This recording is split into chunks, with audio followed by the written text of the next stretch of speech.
अस्सलाम वालेकुम मेरे भाइयों। आज मुस्लिम लीडरशिप जरूरी ही नहीं, जरूरत है देश के मुसलमानों की। क्योंकि आज देश का कोई भी राजनीतिक दल ये नहीं चाहता कि मुसलमान ताकत में आए या मुसलमानों को उनका हक मिले। सब के सब आपको कमजोर, बेबस, सियासी यतीम बनाने में लगे हैं। और इस बात की सबसे बड़ी दलील है बैरिस्टर असदुद्दीन ओवैसी साहब और बदरुद्दीन अजमल साहब को इंडिया गठबंधन से दूर रखा जाना।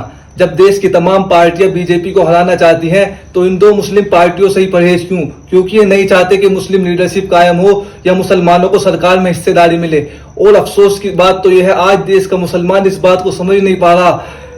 एक तरफ बीजेपी है जो हमारे लीडरों को खत्म करती जा रही है, दूसरी तरफ ये नाम निहाद सेक्युलर पार्टियां हैं जो हमें लीडर बनने का मौका नहीं देना चाहती। ऐसे नाजुक समय में आपका फर्ज बनता है अपनी पार्टी मजलिस को मजबूत करें और अपने लीडरों को पार्लियामेंट तक पहुंचाए। जब आपके लीडर पार्लियामेंट तक पहुंचेंगे तो वे आपके हक के लिए बात भी करेंगे, आपके मसले मसाइल पर बात भी करेंगे, आपका देश में हो रहे शोषण के विरुद्ध आवाज भी उठाएंगे। अगर आज आपने समझदारी से वोट नहीं किया तो आपका ऐसे ही शोषण होता रहेगा, ऐसी हक दबाया जाता रहेगा और आप कुछ नहीं कर पाएंगे सिवाय सवाल के कि हमारे साथ ये क्यों हो रहा है, ये क्यों हुआ, ये क्यों करा जा रहा है। एक सवाल मेरा भी है देश के मुसलमानों से, क्योंकि इसका जवाब मुसलमान ही दे सकते हैं। अगर एक तबलीग की जमात तैयार हो और एक काबिल अमीर न मिले, क्या वो जमात निकल सकती है? नहीं ना। जब बगैर अमीर के एक जमात नहीं निकल सकती तो आप लोग कैसे सियासत के मैदान में उतर सकते हो? जैसे एक जमात को अमीर की जरूरत है, ऐसी आज कौम को एक लीडर की जरूरत है। और अल्लाह का शुक्र है आपके पास बैरिस्टर असदुद्दीन ओवैसी साहब जैसा बेहतरीन लीडर है जो आपकी सियासी लीडरशिप को मजबूत करने में लगा है। क्योंकि वे जानते हैं अगर आज आपने अपनी सियासी लीडरशिप को मजबूत नहीं किया तो कल आपकी नस्लों के साथ क्या कुछ होगा आप सोच नहीं सकते। क्योंकि जिन नाम निहाद सेक्युलर पार्टियों को आप मजबूत करने में लगे हैं वे तो आपके लिए कभी बोलेंगे नहीं। चाहे आपकी मस्जिद मदरसों को तोड़ दिया जाए, चाहे आपके बच्चों को मॉब ब्लीचिंग कर मार दिया जाए, चाहे आपकी बेटियों के खिलाफ भगवा लव ट्रैप जैसी साजिशें रची जाए, चाहे आपकी बेटियों के हिजाब पर बात आए, ये तो आपके लिए कभी बोलेंगे नहीं। और अगर ये आपके लिए बोलते भी हैं तो सिर्फ इतना कि हमें वोट दो, हमें वोट दो।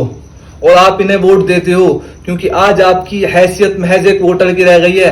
ना आप विपक्ष में, ना मिनिस्ट्री में, ना एमपी में, ना एमएलए, आप तो बस महज एक डरे हुए वोटर बन के रह गए हैं जो बीजेपी के नाम से डरकर इन्हें वोट करता है। और ऐसा ये लोग चाहते हैं क्योंकि ये जानते हैं जब जब किसी कम्युनिटी ने अपनी लीडरशिप को मजबूत किया है उन्हें उनका हक देना पड़ा है। चाहे जाट हो, चाहे दलित हो, चाहे ठाकुर हो, चाहे कुर्मी हो, चाहे कोई सी भी जाति के लोग हों, सबको उनका हक दिया जाता है। और इस बात की सबसे बड़ा एग्जाम्पल है आज एनडीए का उत्तर प्रदेश में गठबंधन।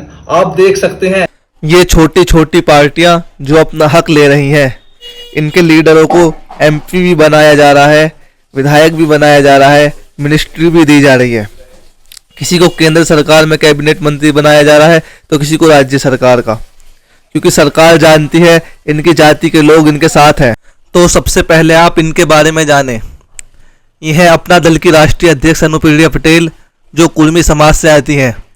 इनका वोट परसेंट उत्तर प्रदेश में 7.5 है। इन्हें केंद्र सरकार में कैबिनेट मंत्री बनाया गया।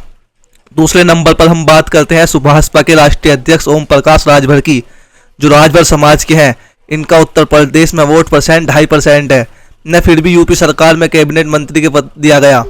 तीसरे पर हम बात करते हैं निषाद पार्टी के राष्ट्रीय अध्यक्ष संजय निषाद की।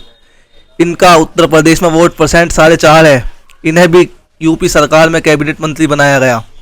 4वें नंबर पर आते हैं लोकदल के राष्ट्रीय अध्यक्ष जयंत चौधरी। इनका उत्तर प्रदेश में वोट परसेंट 2.5 है और इन्हें भी कुछ पद दे ही दिया जाएगा।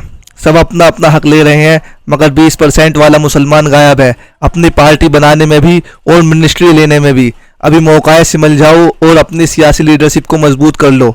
अपने ही ना सही तो अपनी नस्लों के लिए कर लो।